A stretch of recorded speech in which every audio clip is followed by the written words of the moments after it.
Viene un nuevo concepto que es energía libre de Gibbs. También se le considera el principio de espontaneidad de Gibbs. ¿Qué quiere decir el principio de espontaneidad? La energía libre de Gibbs es la energía disponible inmediata. Es decir, si ahorita entrara a tu casa un perro rabioso, en chinga, una rata saliera o lo que sea, en chinga te subes a la silla. ¿Tenías energía espontánea? Sí, sí tenías energía espontánea, pero te desvelaste, no dormiste chido, no has comido, ¿no? Estás todo ahí al lado a la hueva, ¿no? Que neta, si entra un alien, no hay pedo, te roba.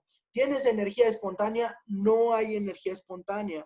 A eso se refiere, ojo, sé que es un ejemplo muy tonto, ¿no? Como todos los que pongo, pero a eso se refiere en esencia el principio de energía libre de Gibbs, la energía espontánea, la energía que tenemos inmediata para poderlo usar. En este caso se refiere a un sistema, a un movimiento químico, ¿bien? Por ejemplo, ¿qué es esto? La G significa la energía libre de Gibbs. Es lo mismo. ¿Podemos medir específicamente la energía libre de Gibbs? No. Pero sí es ¿qué es lo que podemos medir? Pues nosotros podemos medir las variaciones del principio de Gibbs, ¿no? Por eso tiene delta G.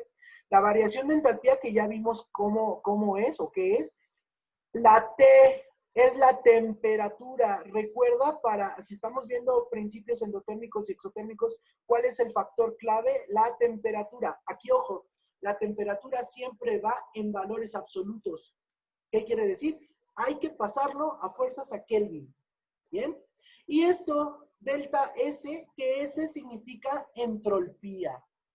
¿Vale? ¿Y qué es la entropía? Bien, dice ahí que es una magnitud, una medida de la termodinámica, pero que la entropía, nos va a indicar no la temperatura, ¿no? Como la variación de entalpía, sino que nos va a medir la entropía, el desorden o el orden molecular de un sistema. Mira, te voy a pasar esta imagen para que más o menos veas qué es la entropía. Decimos, en un estado sólido, perdón, las moléculas se encuentran ordenadas. Entonces, ¿tiene un desorden molecular? No. Entonces, la variación entrópica o la variación de entropía es negativa, dado que no hay un desorden molecular. Conforme vamos al siguiente estado, al estado líquido, ya el orden va desapareciendo. Quiere decir que ha ganado entropía. Y en un estado gaseoso, donde no hay un orden, hay una entropía muy grande, un desorden muy grande. Y esto tiene mucho sentido, mira. Dice, la energía libre de Gibbs tiene que ver con la variación de entalpía, es decir, la cantidad de calor que desprende o no, o exotérmica o endotérmica, la temperatura que tenga ese sistema y además el orden molecular. Bien, ¿cuándo vamos a tener energía libre espontánea? A mayor temperatura, mayor desorden. Es como si aquí tienes un gas. Si yo le quitara ese tapón, ¿cómo va a ser su energía? ¿Va a ser espontánea o no va a ser espontánea? Va a ser espontánea, ¿no? Es decir, ¡pum!, sale, ¿no? Bien, a eso se refiere al principio de entropía, ¿vale? Por eso, bueno, encontré esta imagen y creo que con esta, no, muchas veces en el pizarrón no echamos mano de estas imágenes, pero con esta queda un poquito más claro el principio de entropía. Mayor temperatura, obviamente vamos a aumentar el desorden molecular, vamos a aumentar el principio de entropía. Y obviamente, a mayor temperatura hay una mayor energía o principio libre de Gibbs. De todos modos, ahorita traigo una tablita que resume como estos choros que les estoy dando, ¿no? Deja ver si es la siguiente. Mira, sí, de hecho es la siguiente, ¿no? Decimos, si ya hicimos esto, ¿no? Estos son datos, son en kilojoules, temperatura en Kelvin, y esto igual, ¿no? El desorden molecular.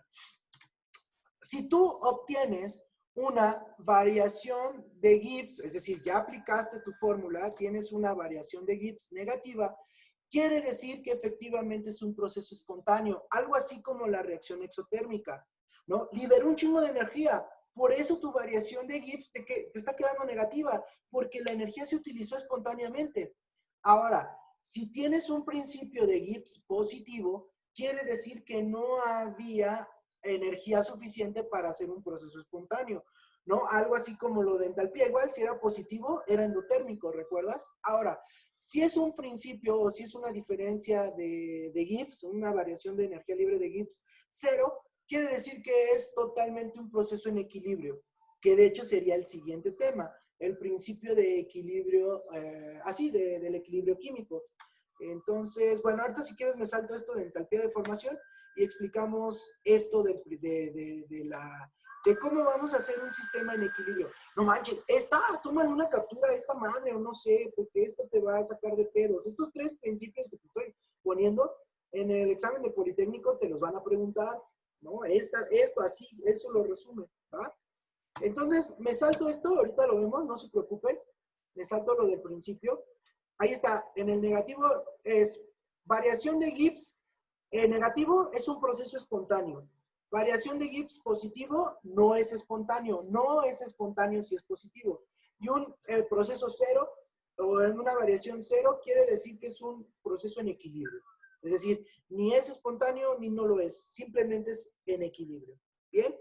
Ahora, ¿a qué se refiere con estos procesos que si están en equilibrio, que si no están en equilibrio? Es decir, a la velocidad que sucede. Bien, por ejemplo, algo que me brinqué y que me salté y que se me olvidó decirles es, por ejemplo, las reacciones endotérmicas, como están ganando calor, son muy lentas. Tiene que ocurrir un largo periodo de tiempo para poder obtener esa energía. Mientras que en un proceso exotérmico, las reacciones son violentas, rápidas, como el perreo, ¿no? Así, ¿bien? Entonces, en este sentido, las reacciones químicas también, en este caso de calor o de las reacciones químicas en general, van a tener velocidades de reacción, que es lo que puse aquí, ¿no? ¿Qué va a determinar que una reacción química tenga una mayor o menor velocidad? Es decir, que pase de un lado al otro en cierto tiempo. Bien, y pues la respuesta sería que la velocidad de la reacción depende de estos cinco conceptos que están ahí. La velocidad de la reacción va a depender de la propia concentración de los reactivos. Ojo, concentración, no volumen. Aquí no me estoy metiendo con el volumen, ¿vale? ¿Qué quiere decir? Bien, estamos hablando de que en un estado sólido, ¿cómo vamos a ganar temperatura? O cómo es que un cubo de hielo puede volverse agua, ¿no? Dijimos que porque las partículas van a estar friccionándose una con las otras. Bien. Si yo tengo una gran concentración de moléculas, que una con la otra se están friccionando, ¿qué es lo que va a ocurrir? El proceso ocurrirá más rápido o más lento.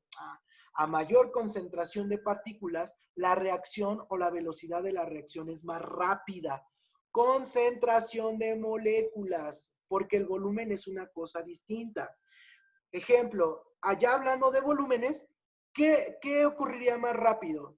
En el sentido de que si yo tengo 1 litro de agua o 100 mililitros de agua, ¿qué reacción ocurriría más rápido? Obviamente la de 100 mililitros, es decir, llegaría al punto de ebullición más rápido.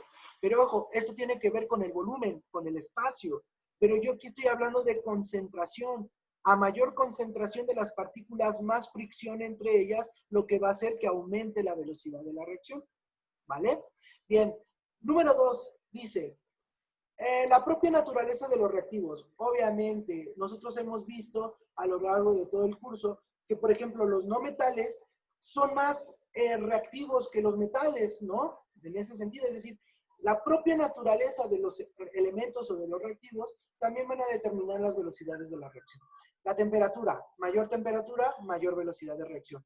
Presión, a mayor presión, mayor velocidad de la reacción. ¿Recuerdas cuando vimos, por eso este tema lo dejé al final, porque recuerdas cuando vimos esos principios de los gases, la ley de Charles, que nos decía que a una mayor presión no comprimimos el volumen, pero ojo, si tú hipotéticamente como las jeringas, ¿no? Si tú le quitaras un tapón, ¿cómo va a ser esa reacción? Rápido, ¿no? Mayor presión, mayor temperatura, mayor velocidad de la reacción. Mayor temperatura, mayor velocidad de la reacción. Y esto que ya lo habíamos visto, ¿no? Los catalizadores. Los catalizadores en una reacción química por lo general van a venir ahí, ¿no? En la reacción química te van a decir, estábamos hablando que el paladio, ¿no? Lo utilizamos mucho para reacciones químicas como catalizador y van a venir así, ¿no? El elemento y una C. ¿Qué quiere decir? Que estás utilizando un elemento químico para acelerar la velocidad de la reacción. Bien, entonces, serían algunos de los factores, o bueno, los 5 principales factores que nos van a alterar una velocidad de la reacción o las velocidades de reacción.